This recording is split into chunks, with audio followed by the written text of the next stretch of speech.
Vous croyez sincèrement que le système qu'ils vous ont préparé pour derrière est le bon système qui va nous libérer? C'est quand même être sacrément naïf. Hein. C'est quand même être sacrément naïf.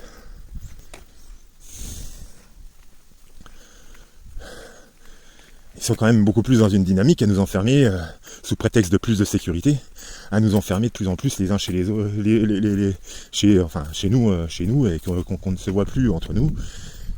Telles des prisons en fait, qu'on se voit plus qu'avec à travers des écrans. Et justement, je parlais de tout à l'heure que l'accès à l'information grâce à Internet a été quand même quelque chose d'impressionnant. Enfin, moi, dans mon cas, j'ai appris plein de choses grâce à Internet. Grâce à Internet. S'il avait fallu que j'achète les livres de tout ce que j'ai appris, mais j'aurais dépensé un sacré paquet de pognon là-dedans. J'aurais dépensé un sacré paquet de pognon là-dedans, ce qui aurait été tout à fait impossible dans la situation dans laquelle j'étais. Et que j'ai toujours quasiment été.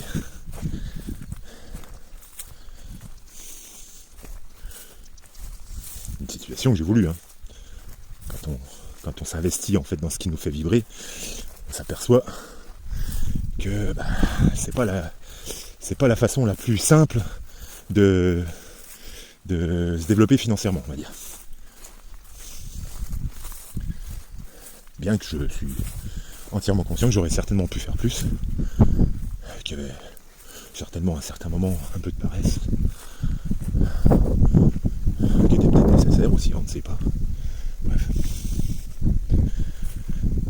Mais ouais, Internet a été autant cette source d'information, mais autant cette chose qui a enfermé les gens chez eux. Afin que on n'échange que par écran et qu'on surtout on ne se voit pas. Parce que quand on se voit, alors on peut parler, on peut échanger, et surtout on peut agir ensemble. Et là, c'est là que le bas baisse. C'est là que ça devient compliqué. Parce que le fait de se voir à distance déjà, certes ça nous permet d'échanger avec des gens plus loin, mais on n'échange plus avec les gens tout près. On ne fait plus développer les idées proches de nous, géographiquement. Et du coup on n'agit plus proche de nous. On ne fait plus naître les idées. On ne matérialise plus les idées. On ne fait qu'en parler. On ne fait plus qu'en parler. Chacun de notre côté, dans notre chambre. C'est triste, hein? C'est triste. Quelqu'un comme moi qui aime quand même bien agir,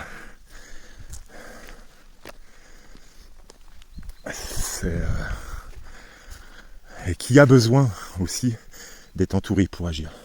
Faire des choses tout seul, en fait, j'en vois pas l'intérêt. Alors ça peut donner des idées autour de soi, c'est vrai. C'est ce que je vais faire par rapport à quand je cultive mon jardin, par exemple. Parce que ça, c'est pareil, c'est quelque chose que je juge être l'une des bases les plus importantes par lesquelles on peut peut-être plus facilement diffuser des idées. Parce que faire son jardin, ça correspond tout à fait déjà à cette idée de gratuité. Même si le système a son emprise quand même dessus. Bah oui. Dans mon cas, je ne produis pas encore forcément toutes mes graines, il faut les acheter. Voilà, on essaye d'investir quand même dans une serre pour pouvoir faire ces plants plus tôt, pour éviter de les acheter. Voilà, il y a toujours un peu ce côté quand même, ce côté où on est obligé de participer au système, que ça soit pas totalement gratuit, quoi. Bien qu'on pourrait, on pourrait se contenter que de cultiver en pleine terre, se limiter qu'à du coup notre période de récolte qui est impartie à notre lieu géographique, sans avoir besoin d'investir dans une serre pour allonger, on va dire, la période.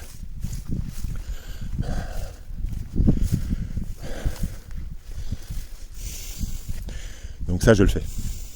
Mais pour aller plus loin, pour commencer à créer des groupes qui parlent sérieusement de commencer à faire quelque chose qui nous permette, on va dire, de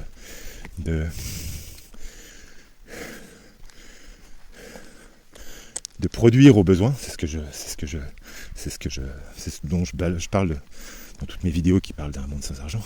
Produire au besoin, c'est-à-dire quelqu'un a besoin dans une communauté de quelque chose. Ce besoin est jugé élémentaire, est jugé essentiel, soit pour le développement de son activité qui va profiter, on va dire, à la communauté, qui ne va pas profiter qu'à lui. Une activité qui est saine, qui apporte du bien, du bon et du beau, et de l'harmonie en fait dans la communauté, et au niveau de la planète également. Donc voilà, quelque chose que l'on juge ensemble être quelque chose de sain, on va dire, ben ça, c'est un vrai besoin. C'est un vrai besoin essentiel, à la fois pour cette personne-là et pour la communauté qui gravite autour. Et une fois que l'on a défini ça, eh ben, on commence à le produire, on commence à agir, et on essaye de le faire pour que ça soit produit de façon gratuite et offert de façon gratuite. Pour ça, il faut développer une communauté et si possible géographiquement pas trop les uns au départ déjà produire les uns et les autres, proches les uns des autres, pour que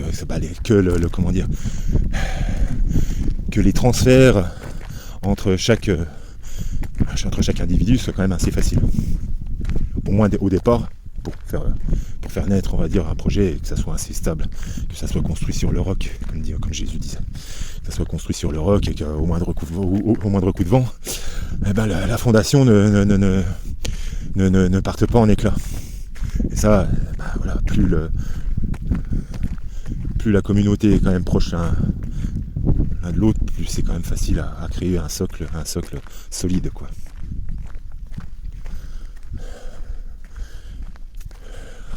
Basé sur une même idée, avec chacun bien sûr ses propres affinités qu'il faut essayer de conjuguer ensemble, puisque c'est quelque chose qui va produire un bien commun, et il faut quand même une certaine direction. Donc il faut qu'on essaye de conjuguer, on va dire, toutes les sensibilités du mieux qu'on peut, ensemble. Et voilà, j'ai cette impression en fait déjà que finalement, mis à part une personne que j'ai trouvée qui a ce même genre d'idée, bon, j'ai quand même mon voisin qui comprend un petit peu tout ça, mais on sent que ça lui passe beaucoup au-dessus de la tête, hein. C'est pas non plus un sujet qui le passionne. Et puis peut-être peut-être aussi qu'il acquiesce certaines choses pour faire plaisir, je sais pas. Bon, je pense pas quand même, mais ça se pourrait. Si on veut avancer sur ce sujet-là, commencer à expérimenter des choses, hein, ensemble, voilà, c'est compliqué. Bon, la gratuité, elle se pratique déjà dans la famille, entre amis, on va dire à un certain niveau.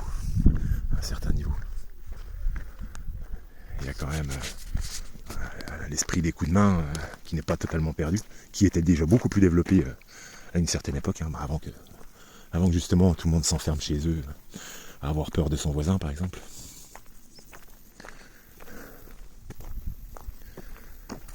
Ouais, je sais pas où on va. C'est pas que ça me fait peur, hein. C'est que moi je sais que je suis persuadé que si on continue en fait dans ce monde qui est dominé par l'argent, je pense qu'on va dans le mur, quoi. Je suis persuadé de ça. C'est pour ça que je répète sans cesse, que je reviens sans cesse sur ce sujet-là.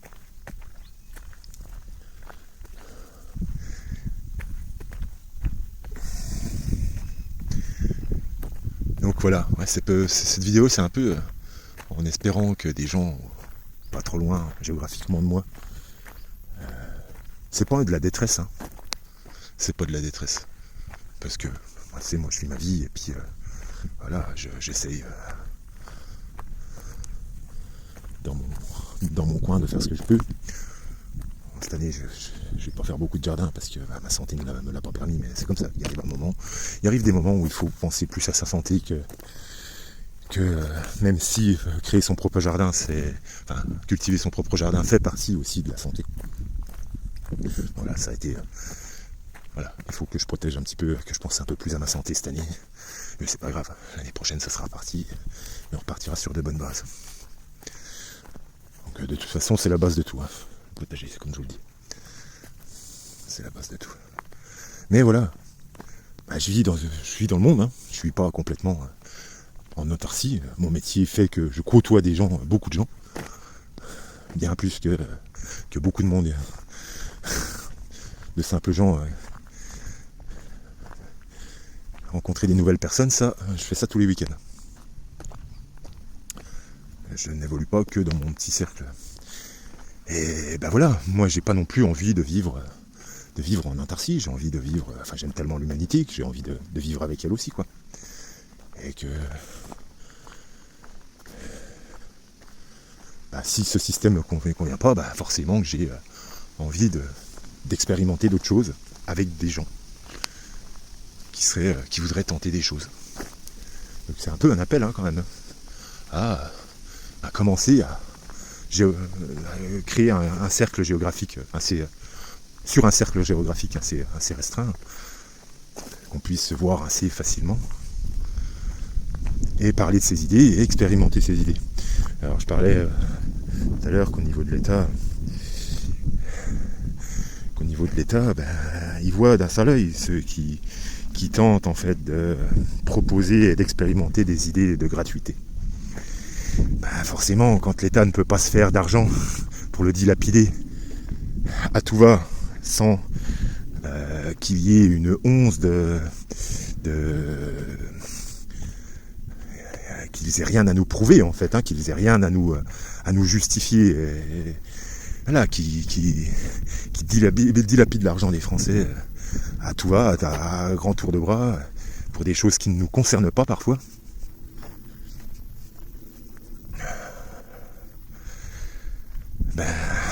Quand il peut pas se faire d'argent sur ton dos, l'État n'aime vraiment pas. Et ça, je vous ai dit, je l'ai expérimenté pendant bien 10 ans, 15 ans. C'est pour ça que je me permets en fait de dire que à partir du moment où tu sors des sentiers battus que la République a tracé pour toi, si tu sors de cette idée, de toute façon, quand on voit là ce qu'ils sont en train de faire par rapport ne serait-ce qu'à la liberté d'expression, tu te dis quand même que la liberté qui promotionne tellement, j'ai une chaussette au niveau du micro, mais je sais pas si ça suffit. Je suis désolé. À partir du moment où tu commences à expérimenter des choses où ils ne vont pas pouvoir se faire un peu de TVA dessus, qui vont pouvoir soit détourner, soit dilapider de façon incompétente. Elles sont plus jaunes celles-là. On va en piquer quelques-unes. Hop.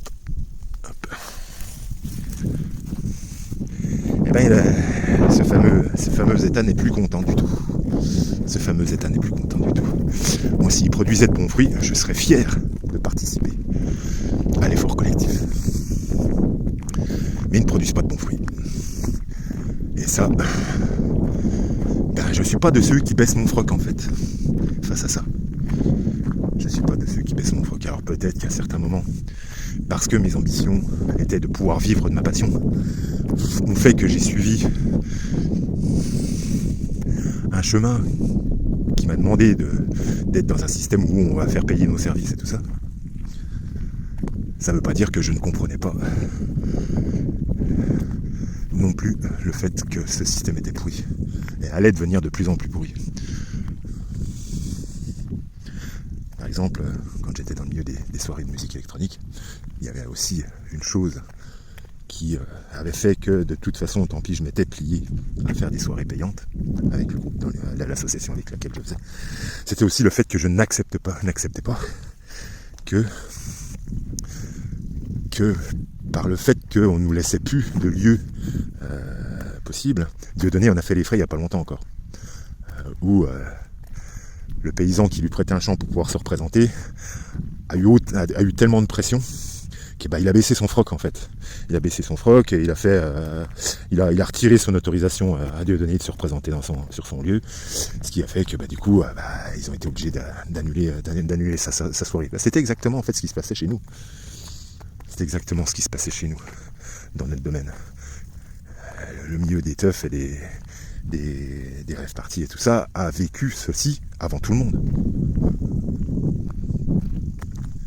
Tout ça parce que la fête libre n'est pas acceptée par l'État. Bah oui, il se fait pas d'argent. Il se fait pas d'argent. Mais bon, bref, cette situation a fait que certains ont dit tant pis, on va investir des champs de façon illégale. Et là, moi, ça me convenait plus. Ça me convenait plus parce que dedans, tu engages quand même l'outil de travail de personnes. Quand tu fais une soirée qui ramène 5000 personnes, attention, le champ il est défoncé. Hein. Il est défoncé, ça devient devant la sono, ça devient une dalle de béton qui va falloir plusieurs années avant qu'elle retrouve de la vie quand même. Et ça, certains organisateurs ne voulaient pas le comprendre, n'ont pas voulu le comprendre. Elles se sont entêtées uniquement dans la protestation et ont protesté en justement investissant des lieux pour lesquels ils n'avaient pas l'autorisation au moins du propriétaire. Qui n'est pas l'autorisation de l'État, ça je m'en fous. Ça c'est justement ça fait partie de la protestation qui me paraît juste. Par contre, investir des lieux parfois dangereux, mais surtout des champs qui sont l'outil de travail des cultivateurs, et qui, pour les rendre de toute façon, même s'ils sont rendus propres, sont rendus de toute façon avec une partie du champ complètement défoncée et pour plusieurs années, ça j'ai jamais trop accepté. C'est pour ça qu'aussi je me suis finalement couché sur le fait de ça, plus le fait que je voulais vivre de ma passion, ont fait que j'ai suivi ce truc. Ça veut pas dire que je comprenais pas en fait l'engagement qu'il y avait derrière le fait de vouloir faire de la fête libre. J'ai commencé par ça moi d'ailleurs. Donc tout ça pour dire que voilà, moi j'ai vécu ça pendant 10-15 ans. Donc je connais bien le sujet. J'en parle pas comme ça parce que j'en ai entendu parler lors d'une vidéo. Non, je l'ai vécu. Je l'ai vécu et je sais comment l'appareil d'État peut déployer des forces quand tu agis de façon qu'ils ne veulent pas. Et c'est pour ça que, j'en venais justement, je disais ça justement pour vous dire que, en effet, si dans le projet d'essayer d'expérimenter des choses sans argent, c'est prendre des risques quoi. C'est prendre des risques que si certaines actions deviennent trop importantes, et c'est peut-être là où le milieu des teufs avait tort, c'est qu'on est dans un esprit de faire de la fête, et faire la fête avec du monde, et parfois ça prend des ampleurs qui sont impressionnantes. Voilà, quand tu commences à avoir 5000 personnes qui viennent sur une fête comme ça, hop là, pardon. On n'est plus sur de la petite fête qui n'a pas réellement d'impact. Donc l'efficacité et le fait d'être moins risqué d'avoir une représaille de l'appareil d'État, c'est peut-être de rester dans une multitude de plein de petites actions. Ne pas voir trop grand. Ça a été mon problème aussi. Moi, j'ai toujours voulu faire des grandes choses. La vie m'apprend en fait justement fallait pas en fait que je vois comme ça. Moi, c'est l'enseignement qui m'a été presque enseigné tout le temps dans ma vie. J'ai toujours voulu faire des grandes choses et je pense que la grande chose se fait de plein de petites choses. Voilà, c'est ça en fait, ce que m'a appris la vie. Et c'est ça que j'ai envie de faire. C'est créer déjà un petit groupe. Et puis faire naître plein d'autres petits groupes s'il y a plein d'autres petits groupes, mais indépendants, avec leur propre sensibilité. Et il faut déjà commencer par un petit groupe, quoi. Donc s'il y a des gens en fait qui veulent ne serait-ce que voir, en fait, essayer de parler ensemble de ce qu'on pourrait faire, de réfléchir ensemble. Hein.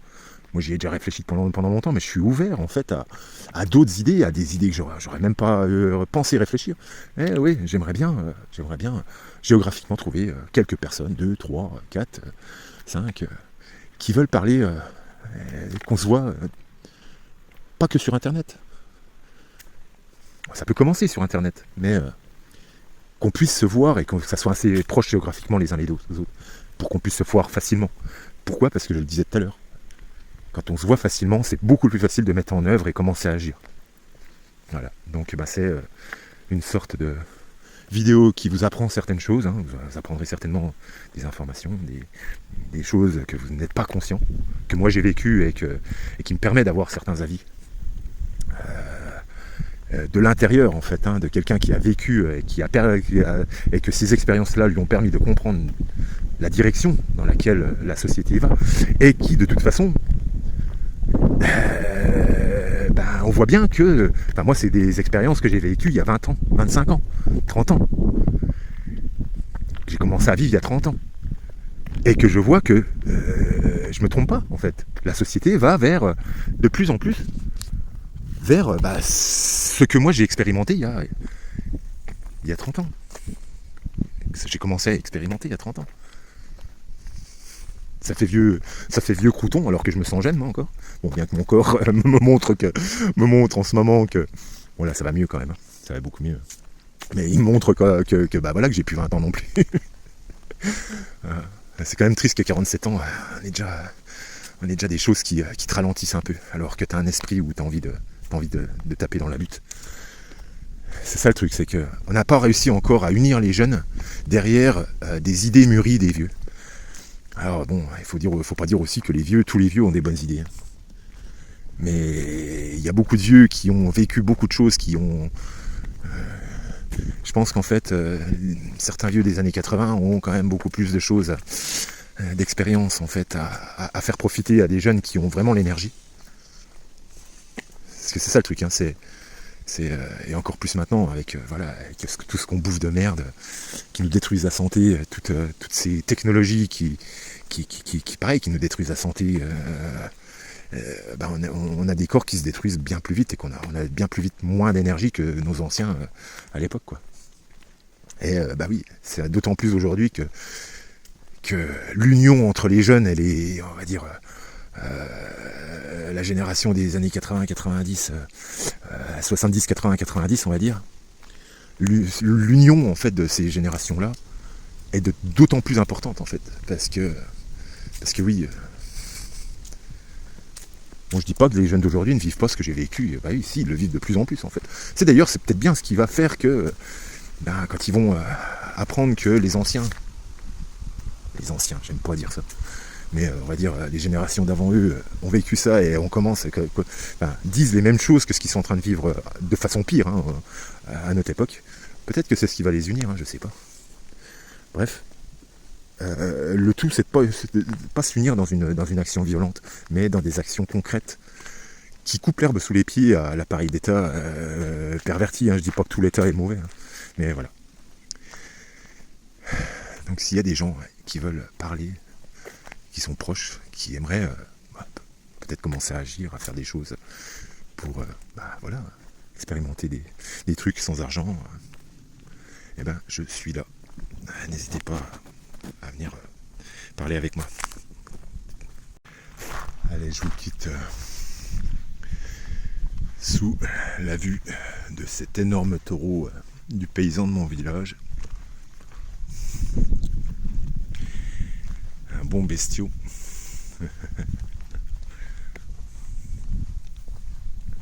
Celui-là, j'irai pas m'y frotter. Je vous le dis, moi. Allez, je vous souhaite une bonne journée. Je vous dis force et courage,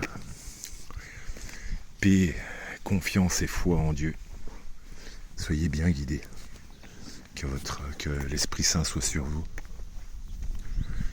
Soyez bénis. Toujours au bon endroit, au bon moment, si vous le demandez à Dieu. Allez, je vous souhaite une belle journée.